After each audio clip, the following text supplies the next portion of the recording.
short presentation on the framework of a forthcoming report. It's on the economic transformation for more and better jobs in the MENA region.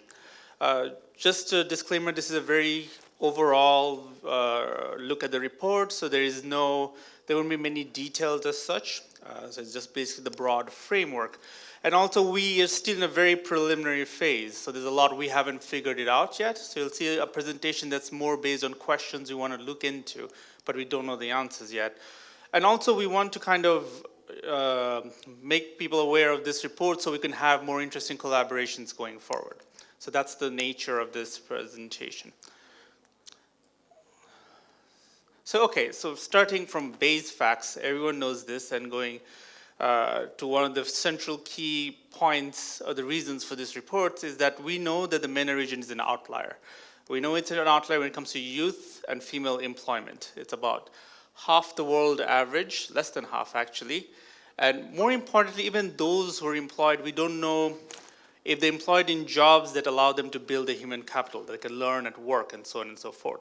So this is an issue that's, that's central, and it's been stated many times by speakers in today's presentation, but that's kind of the launching board for why this report exists. Now, this is going to be one of several reports by the MENA chief economists that are going to be presented in the 2021 World Bank IMF annual meetings in Marrakesh. This one is going to focus on economic transformation, job creation, market contestability, while the other ones will focus on digital, land, and just recently we might also have migration and data as potential topics for reports. This report is looking at job creation and is trying to focus on the demand side. That was our hope. And also we wanted to see if the technology sector could produce new avenues for growth for a lot of countries, especially because they don't have the same regulations that exists in current sectors that are very deep inset. We are not the first ones to look at contestability. This is really inspired by a trilogy of reports the World Bank has done on competition, and also on the recent WDR on the changing nature of work.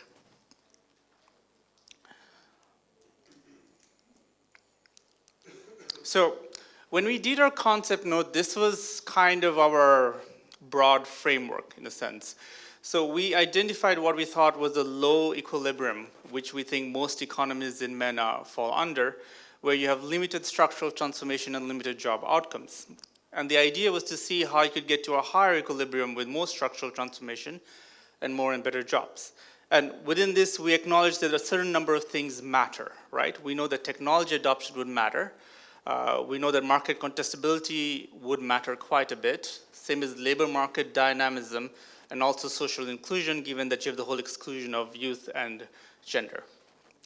So this was what we started with, but this is a very broad framework. It's hard for a single report to encapsulate all of this, and some of these relationships are not as simplistic as they seem. And so our goal essentially is to look at this in a very practical way, see where the evidence is, and kind of zoom down to things we'll focus on. So we presented this for the concept note, but then we're slowly looking more focused into this right now, right? And then we'll slowly expand as we see evidence if it exists or does not exist. Here the idea is market contestability would give you the right types of firms, and that would trigger structural transformation, and also have innovative firms that will engage in digital adoption and so forth. And this would hopefully at the end result in some form of job creation. We have one report that's already focusing on market contestability and technology and digital adoption. It's the New Economy report, but we are specifically trying to look at the angle of job creation. Now, I say market contestability here, but as we move forward with the report, I anticipate we look at many other things. We'll probably look at business environment. We'll also probably look at discriminatory laws and all sorts of labor market reforms. But at a very basic level, this is currently what we're going on, and we'll slowly build on it. Okay, so this is our foundations really. So we have structural transformation, technology adoption, and market contestability, and we want to know how these link to get good quality job creation. The thing when we think about this building blocks, as we so call it for our report, we want to document this really well. We want to make sure we have an idea of all of these elements. And the main contribution of this report would be to advance within each of these building blocks in the following ways. First, we want to establish the macro and micro facts and the relationships. We also possibly want to try and generate new data, and in other cases, leverage secondary data sources. And also, we have come to the idea that if you really want to influence policy, sometimes what matters more is a good illustration, a good case study, than some statistically significant regressions.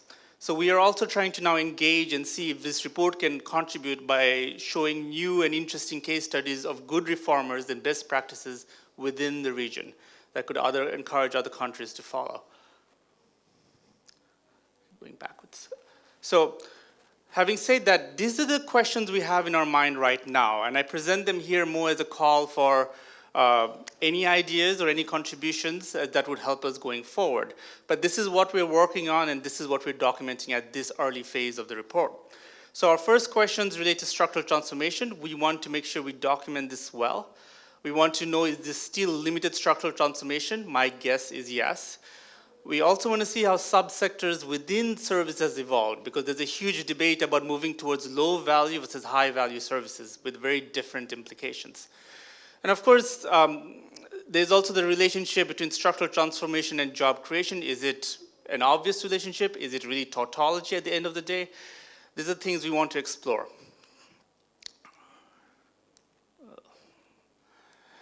When it comes to market contestability, we really want to get at firm dynamics, and this is a challenge in the region given the limited amount of firm-level data available that's accessible, right? Because we want to say, part of our premise is that there's very low firm dynamics, and this is due to lack of market contestability. We really want to document this well, and we are hoping we get access to new data as we go on forward. We also want to look at how the business environment may have affected this firm dynamics. And then a more fundamental question is contestability. How are we going to capture it? Right now, we're thinking about product market regulations as a way. There are several other ways you could look into this. One is looking at concentration ratios for firms if you have the data, and so forth.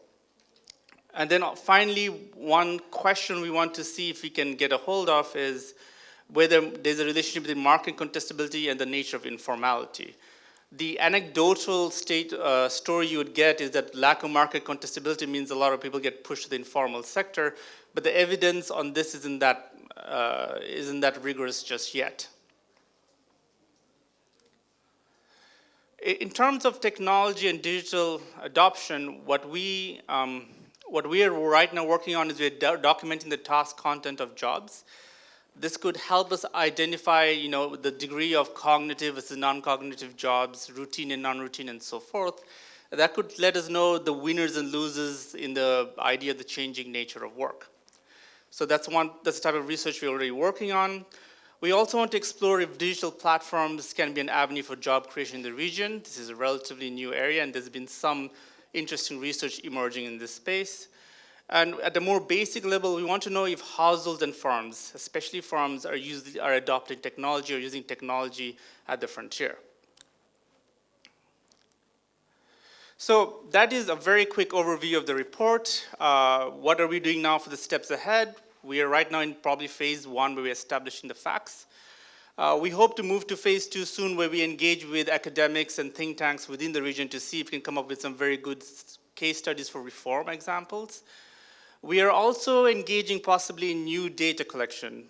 We're thinking of expanding the OECD product market regulation database to include more MENA economies. I think the World Bank has included 3 now, and we want to go further. We're also thinking about doing informal business surveys in the region, but this is still touch and go. We haven't really figured it out how we'll move forward just yet, but it's in one of our agenda. And there's also new surveys that have come in that will be very useful. There's currently the recent round of the enterprise surveys in the MENA region that's ongoing. They should be delivered by summer, latest next year. And these are very interesting because it's a joint effort by the World Bank, the EBRD, and the EIB.